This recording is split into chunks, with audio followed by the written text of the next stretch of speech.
Hello there, I'm Dale Robinson. I'm the co-organiser of the Gary Routledge riding show, and it's May the 24th, and we're leaving to ride around Bamburgh, Belford, Wooler, and then back to Morpeth. And here we are at the Dyke Neuk about to set off. Tell us a little bit about Gary. Yeah, Gary was my cousin and also my best friend. We're very, very close as kids and close families, and we just grew up together riding motorcycles. And Gary died sadly a few years ago. Not on a motorcycle, I might add. It was cancer, sadly. He lived in Australia with his kids and his wife. And Dyke Neuk was a place we always used to come to as kids. It was kind of our meeting place when we were riding motorcycles, mopeds, 250s, 900s, all those sort of bikes. And this run came about to remember Gary, and what we thought would be half a dozen friends turned into about 300 or 400 people turning up and going for a ride. And after about 12 years we ran it, and the numbers grew like Topsy basically. There was loads of people riding on it, and in the end the family and myself, because the family's involved in all this, or they would make tea at the tea stops, they would marshal traffic and do all that sort of stuff. And after a while we just said, look, let's just scale it back a bit. This has grown to ridiculous levels really, and that's all we did. So every year I would go for a ride on my own, meet a couple of lads on the ride, and people would just be remembering Gary in their own way, riding around the 100-mile lap. And about 4 weeks ago, Kevin Ord from Morpeth for Ukraine contacted me and said, Dale, would you fancy getting the ride going again for a charitable reason? And I thought, you know what, it's probably about time. It's probably about 6 or 7 years since we did this. So we gave it a go. Notes on Facebook, all the lads who used to come on the ride responded straight away. And when I come around the corner here, I'm never quite sure how many people is going to be here, but when I came around the corner this morning, I don't know how many bikes are there, but there's probably 40 or 50 there at the moment. No idea how many will turn up, but it's just great to see everybody turn out and support you.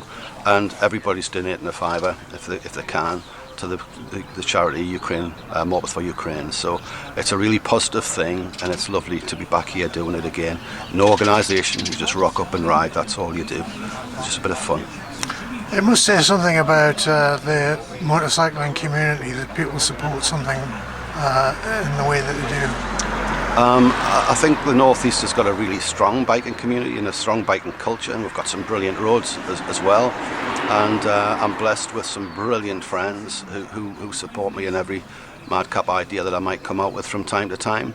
So, you know, really, the North East community is a generous spirit in any case, but the motorcyclists, again, just go the extra mile.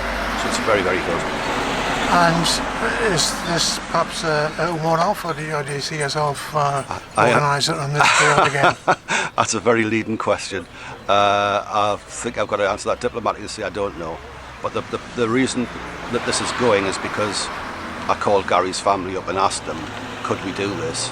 And they were over the moon to support it because it was for a good charity and a good cause. So I'd like to hope that Ukraine doesn't need charity next year. But if people want to do it, and if it raises money for charity, then you've got to ask the question, why wouldn't you do it really? Okay, well, enjoy the ride and have a great day. Thank you very much. It's a pleasure. Hi, I'm Sue Osterberry, and I'm the chair of Morpeth for Ukraine. We've been going now since the start of the military invasion of Ukraine by Russia. Initially, we started the charity to help refugee mums and children who came into Northumberland. And 3 years on, these people are all settled now. They've all got jobs, some of them have got 2 and 3 jobs. So we're now focusing on the situation in Ukraine, and we've launched Ukraine Direct. This means that any funds that we raise go direct to Ukraine, to the people who need it. They do not go to a second or third party. So far we've delivered sleeping bags, beds, blankets to the people in outlying villages. We've sent safety bands for the children, because when you have no electricity, the children were travelling backwards and forwards to school. So reflective bands for their backpacks and their bikes to keep them safe. We're also supporting the children who have been removed by Russia. I'll say removed, but really they've been kidnapped. There's still about 20,000 children, and they're off. 20,000 children in Russia who to come back to Ukraine and be returned either to their parents or to the local authorities, which is being supported by ourselves and UNICEF. Today is amazing. We've got about 100 bikers here, and thanks to Dale for organising this, because it means such a lot. I know people are tired of charities, and we've got charity fatigue in this country, and you've got Gaza and you've got all sorts of other really worthy causes, and I'm so grateful that people are still supporting us.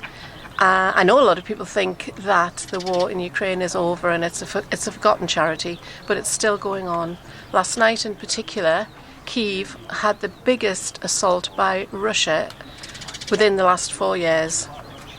We have friends and family there, and it's very stressful, and it's a worry making sure that they're okay, because you never know where they're going to strike. They do not strike institutions. They flattened the market in Kyiv last night. This is where people get their daily food. No, this is not a real war. This is a war of attrition. People are still trying to carry on their daily lives under these circumstances. These people are amazing. They are absolutely amazing. They're kind, they're generous, they're hardworking. They are not taking benefits from this country.